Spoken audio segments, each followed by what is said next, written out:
Hi. Welcome back to another video. I've been in a tiny little art block, and when I say tiny, I mean for like 3 months I've been in a creative block, and it's not good. But here we are. So, once again, a filler video just because I'm doing stuff. Life is always moving. But because I was in like this creative block, I sort of wanted to also still create something, but I didn't know what. And my solution to this problem was painting a still life.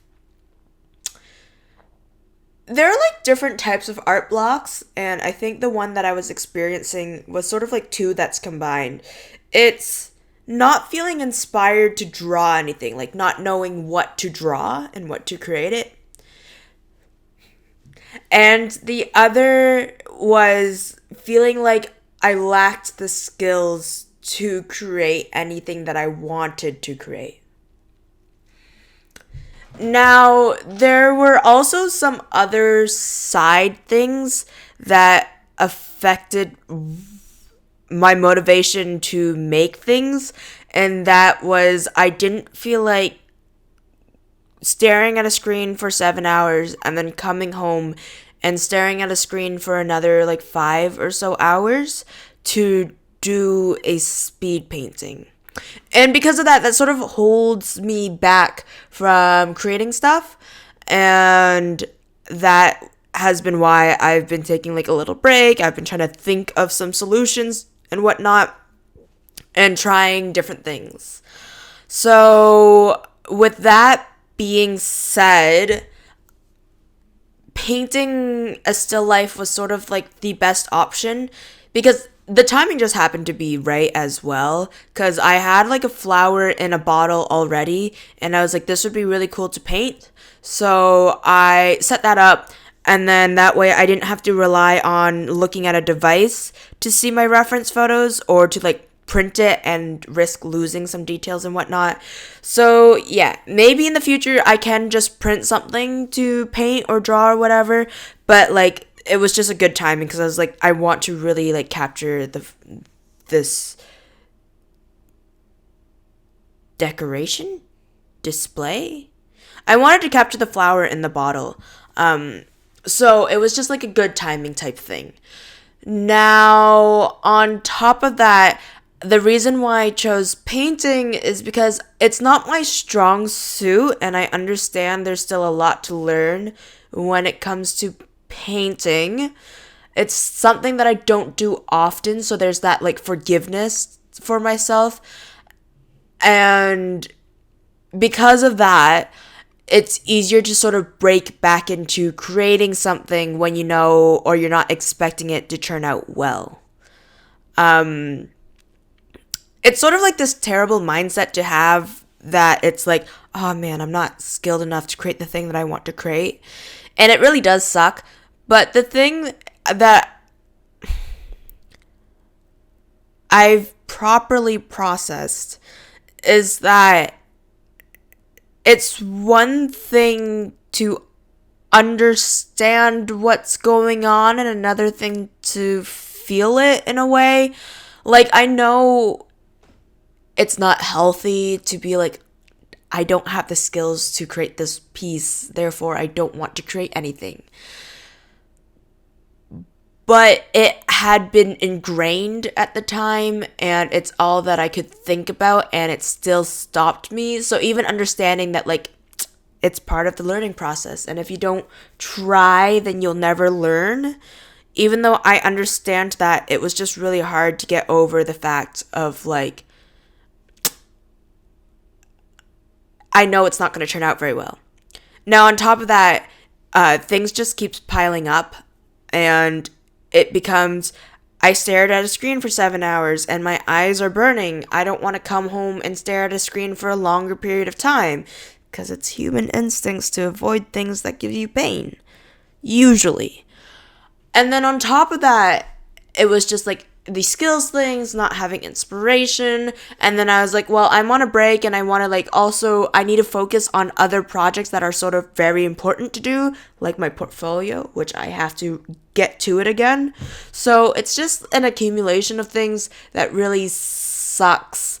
And it adds up, and then it sort of doesn't help me to create things. Now, the hope for the future would be to sort of mesh the two, so whatever side projects I have to do for myself, I can also record processes and whatnot and give content that way. But I don't know. It's just really tricky and it's in the air right now. So we could talk about the painting process. It was actually really cool. And thinking back about the process and about painting and like seeing the painting too, I'm fairly happy with it. Flowers were sort of kind of tricky because I just couldn't mix the paint properly. And looking back at it, it would have been better if I probably mixed it all from scratch rather than using pre-made green. I just used the pre-made colors because they were part of a paint by number set. And I was like, well, I'm done the paint by number now, so I might as well use up the paint for something else. With that being said, I think the solution would have been to either mix it by myself and to also try to make a more saturated green, like light green and whatnot, like the flowers are. But it is what it is, and I think it was sort of better to change the colors of the flowers a bit because the painting was just so green because the wall is green. So yeah, and it was also really cool to do some things that, you know, I wouldn't typically do or I haven't done in the past, and that was using a wash.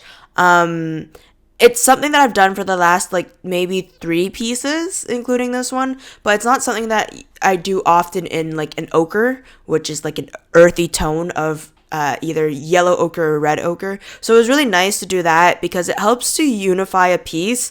Whenever you paint something, especially when it's textured, you're never going to 100% be able to paint it that one color, so doing an undercoat sort of helps to unify that piece. And if it peeks through, it's okay because it either warms or cools down the piece, and then it helps to make the pieces or the whole piece feel like they belong in one photo rather than several items being brought to one composition. So it can really help if you are stitching together compositions and whatnot, and it just brings the piece together.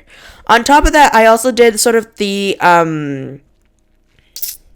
color study. It's like the light study thing where you use an ochre of sorts and you sort of fill in like your dark tones and work with that wash too. And it was really interesting. It looked really cool actually, and I sort of kind of wish I took a photo. I think I did. Yeah. So that was really cool to do. And then also it gives you the idea of what the colors or where the values are.